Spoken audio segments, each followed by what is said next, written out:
ओळख. आजचे युग हे विज्ञान व तंत्रज्ञानाचे युग आहे. अनेक क्षेत्रातील आश्चर्यकारक शोधांमुळे जग पूर्णपणे बदलले आहे. या पाठात आपण विज्ञान आणि तंत्रज्ञान, अणुयुग, अवकाशयुग आणि संगणक म्हणजे काय याविषयी शिकणार आहोत. विज्ञान व तंत्रज्ञान म्हणजे काय? विज्ञान लॅटिन भाषेतील सायर म्हणजेच जाणणे या शब्दावरून सायन्स या शब्दाची निर्मिती झाली. विज्ञान म्हणजे निसर्ग नियमांचा शोध होय. निरीक्षण, प्रयोग व विगमन म्हणजेच अनुमान याद्वारे मिळवलेले निसर्गातील घडामोडींचे सुसूत्र आणि पद्धतशीर ज्ञान म्हणजे विज्ञान होय. तंत्रज्ञान. तंत्रज्ञान म्हणजे विज्ञानाचा व्यवहारातील उपयोग होय. मानवी जीवन सुखी व समृद्ध करण्यासाठी विज्ञानातून निर्माण झालेल्या साधनांचे व यंत्रांचे ज्ञान म्हणजेच तंत्रज्ञान होय. विज्ञान आणि तंत्रज्ञानाची काळानुसार झालेली प्रगती. मानवाने अतिप्राचीन काळी शिकारीसाठी दगडांची हत्यारे तयार केली. तेव्हापासून विज्ञान व तंत्रज्ञानाच्या विकासास सुरुवात झाली. त्याने अन्न शिजवण्यासाठी अग्नीचा वापर केला. प्राचीन काळात भारत, ग्रीक, इजिप्त व चीन यांनी गणित, खगोलशास्त्र, जीवशास्त्र, वैद्यकशास्त्र यामध्ये प्रगती केली होती. मध्ययुगात अरबांनी विज्ञानामध्ये प्रगती केली. आधुनिक युगातील विज्ञान तंत्रज्ञानात Copernicus, Galileo, Newton, James Watt, Benjamin Franklin, Louis Pasteur, Edison, Albert Einstein आणि इतर शास्त्रज्ञांनी मोठे योगदान दिले आहे. 20व्या शतकात मानवाने अणुशक्तीचा शोध लावला. अवकाश संशोधनातही मानवाने प्रगती केली. प्रगत राष्ट्रांनी अग्निबाणांच्या सहाय्याने कृत्रिम उपग्रह अवकाशात पाठवले. त्यामुळे माहिती तंत्रज्ञानात प्रगती झाली. संगणकाच्या शोधाने तंत्रज्ञानात अभूतपूर्व क्रांती घडवून आणली. अणुयुग. प्राध्यापक रुदरफोर्ड यांना अणुशक्तीचे जनक म्हटले जाते. Einstein, वॉल्टन, Fermi, Oppenheimer, Nils bore, auto हान इत्यादी शास्त्रज्ञांनी अणुयुगाला मोठे योगदान दिले. बाष्पशक्तीवर व विद्युत शक्तीवर मानवाने यंत्रयुगाची निर्मिती केली. परंतु कोळसा आणि पेट्रोल ही खनिज द्रव्ये मर्यादित आहेत. या समस्येवर अणुशक्ती हा पर्याय असू शकतो. अणुशक्ती म्हणजे अतिसूक्ष्म अणूच्या विभाजनातून निर्माण होणारी शक्ती होय. अणुविभाजनाच्या वेळी वाया जाणाऱ्या वस्तुमानाचे स्वरूप ऊर्जेमध्ये बदलले जाते. अणुविभाजनासाठी युरेनियम आणि थोरियम यांसारख्या अधिक वजनाच्या अणूंचा उपयोग केला जातो. अणुशक्तीचे उपयोग. अणुशक्तीचे काही उपयोग. 1. विद्युत निर्मिती. 2. रोगनिदान आणि रोग निवारण. 3.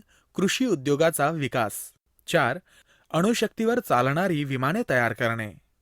5. सागर तळाचे संशोधन. 6. विनाशकारी अण्वस्त्रे तयार करणे. भारतातील अणुभट्ट्या. डॉक्टर होमी भाभा हे भारतीय अणुयुगाचे जनक होत. भारतात अणुविज्ञानाच्या संशोधनासाठी इसवी सन 1945 मध्ये Tata institute of fundamental research या संस्थेची स्थापना झाली. भारत सरकारने अणुशक्ती मंडळाची स्थापना केली. डॉक्टर होमी भाभा हे या दोन्ही संस्थांचे संचालक होते. मुंबईजवळ तुर्भे येथे डॉक्टर होमी भाभा यांच्या मार्गदर्शनाखाली अणुशक्ती संशोधन नगरीची उभारणी करण्यात आली. यालाच पुढे भाभा अणुसंशोधन केंद्र असे नाव दिले. या नगरीमध्ये अप्सरा, सायरस, झर्लिना व पौर्णिमा या अणुभट्ट्या अणुसंशोधनासाठी आहेत. त्यातून सुमारे 350 किरणोत्सारी पदार्थांची निर्मिती केली जाते. किरणोत्सारी पदार्थांचा उपयोग औद्योगिक, शेती व वैद्यक क्षेत्रात केला जातो. भारतात युरेनियमचे साठे हिमाचल प्रदेश, पूर्व बिहार व पश्चिम किनारपट्टीवर आढळले आहेत. थोरियमचे साठे मलबार किनाऱ्यावर आढळले आहेत. बिहारमध्ये जदगुड येथील कारखान्यात युरेनियम इंधनाची निर्मिती करण्यात येते. अणुशक्तीच्या निर्मितीसाठी आवश्यक असणाऱ्या जड पाण्याचे कारखाने नानगल, तेलचेर, तुतीकोरीन इत्यादी ठिकाणी उभारले आहेत. अणुविद्युत म्हणजेच अणुऊर्जा. पारंपरिक ऊर्जा स्रोताच्या मर्यादेमुळे आज अणुऊर्जेकडे आवश्यक ऊर्जा स्रोत म्हणून पाहिले जाते.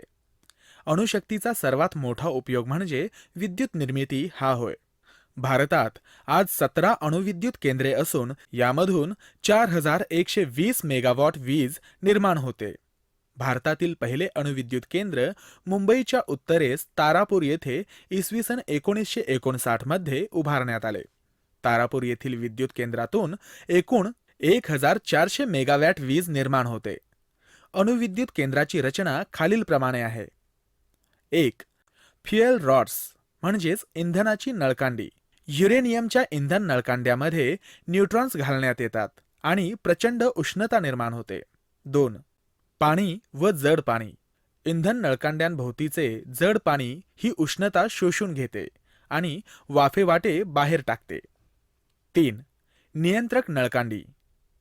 न्यूट्रॉन्सची संख्या नियंत्रित करण्याचे काम नियंत्रित नळकांड्या करतात. 4. टर्बाइन्स म्हणजेच विद्युत जनित्र. वाफेच्या प्रचंड शक्तीने टर्बाइन्सना गती मिळते व वीज निर्माण होते. 5. Cooling tower. वीज निर्मितीनंतर अत्यंत उष्ण वाफ कूलिंग टॉवरमध्ये पसरलेल्या थंड पाण्याने थंड होते आणि पुन्हा पाण्यात रूपांतरित होते. हे चलचित्र अणुविद्युत केंद्रात निर्माण होणारी वीज निर्मिती प्रक्रिया दर्शवते. अण्वस्त्रे.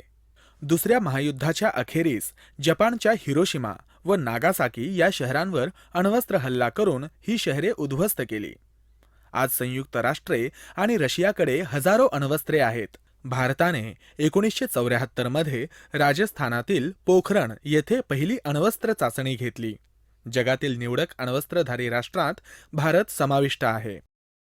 अवकाश युग. पृथ्वीवर हवेचे एक आवरण आहे. त्याला वातावरण असे म्हणतात. वातावरणाच्या पलीकडील विश्वाला अवकाश असे म्हटले जाते. अवकाशात कोणतेही वातावरण, हवा व पाणी नसते. सूर्यापासूनची उष्णता फार कडक असते. अवकाशात वातावरण नसल्यामुळे सूर्यापासून निघालेली किरणे प्रखर असतात. अवकाशाविषयी माहिती मिळवण्यासाठी मानवास सतत जिज्ञासा आहे. 4 ऑक्टोबर 1957 रोजी रशियाने पहिला मानवनिर्मित उपग्रह स्पुटनिक 1 अंतराळात सोडला व अवकाश युगाला सुरुवात झाली. रशियाच्या स्पुटनिक 2 मध्ये लायका नावाच्या श्वानास अंतराळात सोडले. लायकाच्या अंतराळ प्रवासाच्या यशानंतर मनुष्याला अंतराळात पाठवले. अंतराळवीर अंतराळ प्रवासात स्पेस सूट घालतात. डोक्यावर हेल्मेट व पाठीवर ऑक्सिजन टँक असतो आणि सोबत ऊर्जा देणारी चॉकलेट असतात. रशियाचा युरी गागारिन हा पहिला अंतराळवीर होय. त्याने 12 एप्रिल 1961 रोजी अंतराळातून पृथ्वीला प्रदक्षिणा घातली. चांद्र मोहीम. चंद्र हा पृथ्वीचा नैसर्गिक उपग्रह आहे. तो पृथ्वीपासून सुमारे 4.5 लक्ष किलोमीटर अंतरावर आपल्या कक्षेत पृथ्वीभोवती फिरत असतो. अमेरिकेने अग्निबाणाच्या सहाय्याने अपोलो 11 हे अंतराळयान चंद्रावर पाठवले.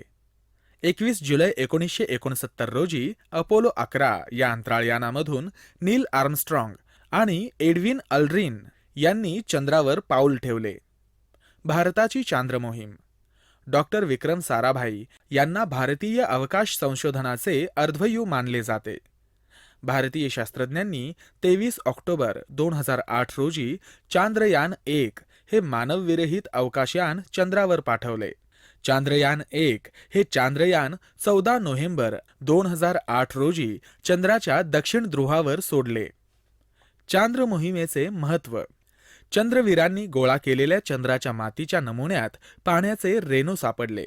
चंद्रावरील पाण्याचे अस्तित्व हे तेथे वसाहत करण्याच्या मानवाच्या स्वप्नपूर्तीसाठी महत्त्वाचे आहे. अग्निबाण.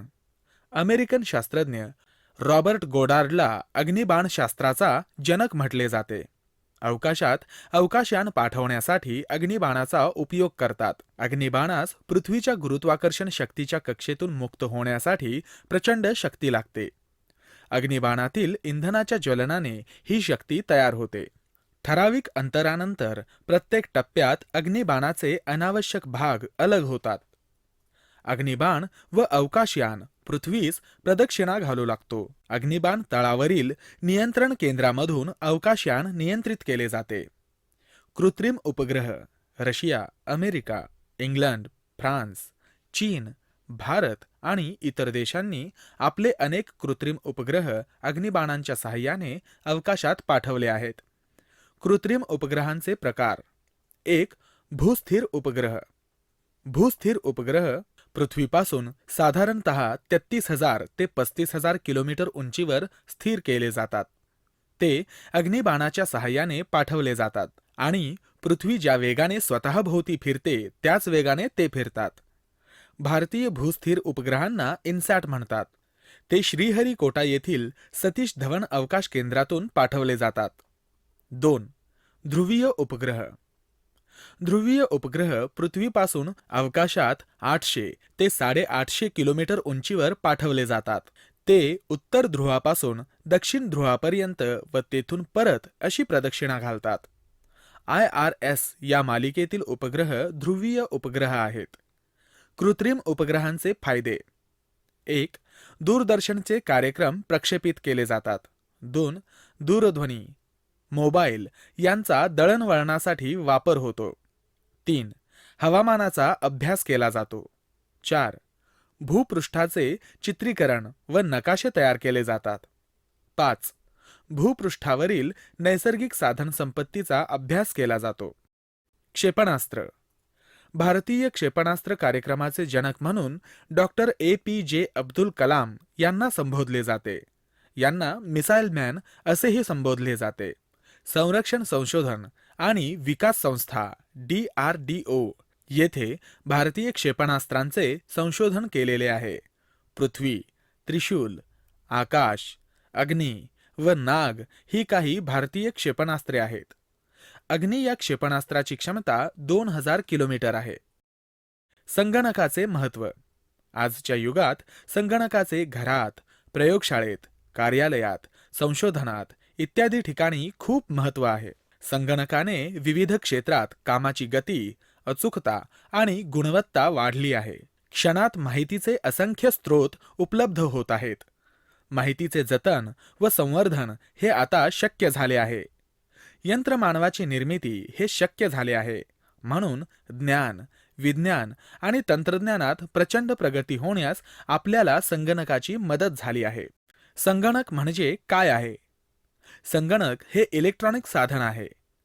ते आपल्याला बौद्धिक कार्यात मदत करते. आपल्याकडून संगणकाला माहिती व डेटा पुरवल्यास संगणक आपल्याला हवी ती माहिती तयार करून देतो. संगणकामध्ये साठवून ठेवणे, प्रक्रिया करणे, लिहिणे, वाचणे, गणन करणे, डिझाईन करणे, माहिती शोधणे अशा अनेक क्षमता आहेत. आपण संगणकाचा उपयोग माहिती पाठवण्यासाठी, महत्त्वाची कागदपत्रे मुद्रित करण्यासाठी, इंटरनेटवरून माहिती मिळवण्यासाठी करू शकतो. बिल तयार करणे, जमा खर्च लिहिणे, डेटाबेस व्यवस्थापन, सादरीकरण, क्रीडा आणि इतर अन्य कोणत्याही कामासाठी संगणकाचा वापर केला जाऊ शकतो. प्राध्यापक चार्ल्स बेबेज हे आधुनिक संगणकाचे जनक आहेत. श्री विजय भाटकर यांना भारतीय सुपर संगणकाचे निर्माते मानतात. संगणकाच्या 6 उत्पत्ती झालेल्या आहेत.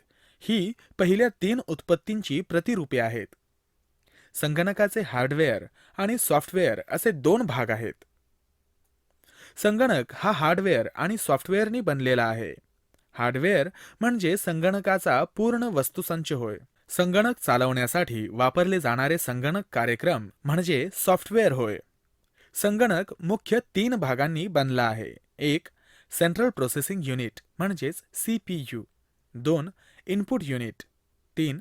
Output unit. संगणकास कीबोर्ड यंत्रणेद्वारे माहिती पुरवली जाते. जे इनपुट युनिट आहे ती सेंट्रल प्रोसेसिंग युनिटमध्ये तपासली जाते व प्रक्रिया केली जाते आणि आपल्याला स्क्रीन व प्रिंटरद्वारे उपलब्ध होते, जे आउटपुट युनिट आहे. सेंट्रल प्रोसेसिंग युनिट 3 भागांनी बनले आहे. 1. अरिथमेटिक लॉजिक युनिट म्हणजेच ALU. 2. कंट्रोल युनिट व 3. Memory unit. संगणक त्याच्या मेमरी युनिटमध्ये सर्व माहिती साठवतो. मेमरी 2 प्रकारच्या आहेत. एक प्रायमरी म्हणजेच प्राथमिक आणि दुसरी सेकंडरी म्हणजेच दुय्यम. प्रायमरी मेमरी ही संगणकाच्या आतील हार्ड डिस्क होय. दुय्यम मेमरीत बाहेरील hard disk, zip drive, compact disc, DVD, pen drive इत्यादींचा समावेश. संगणकाचे प्रकार. संगणकाचे अनेक प्रकार त्याच्या आकार, उपाययोजना व कार्यमान यावरून पडतात. 1. Main frame. 2 सूक्ष्म संगणक, 3 मिनी संगणक, 4 लॅपटॉप, 5 टेबलटॉप, 6 जडवलेले संगणक, 7 भ्रमण संगणक, 8 सेवा प्रदाता, 9 वैयक्तिक संगणक, 10 महासंगणक. संगणक पेरिफेरल्स.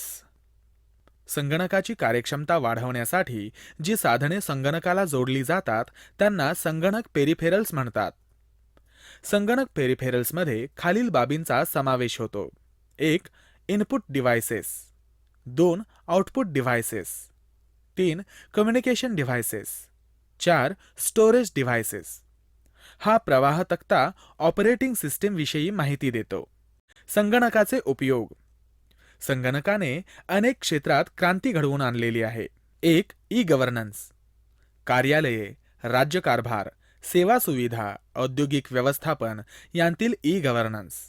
2 प्रकाशन आणि चित्रकृती, आकृत्या, संगीत, चलचित्रे, बायनरी कोड, चित्रे, रचना, वर्तमानपत्रातील माहिती छापणे, छपाई आणि प्रकाशनामध्ये इत्यादी. 3 अकाउंटन्सी, व्यवहारातील पैशांच्या देवाणघेवाणीसंबंधी नोंदी ठेवणे, जमा खर्चाचे तक्ते तयार करणे, बिले, मालाची यादी तयार करणे इत्यादी. 4 डेटा प्रोसेसिंग, 5 शिक्षण, ई लर्निंग, 6 ज्ञानाधिष्ठित उद्योग, call centre, business processing outsourcing, सेवा क्षेत्रे इत्यादी.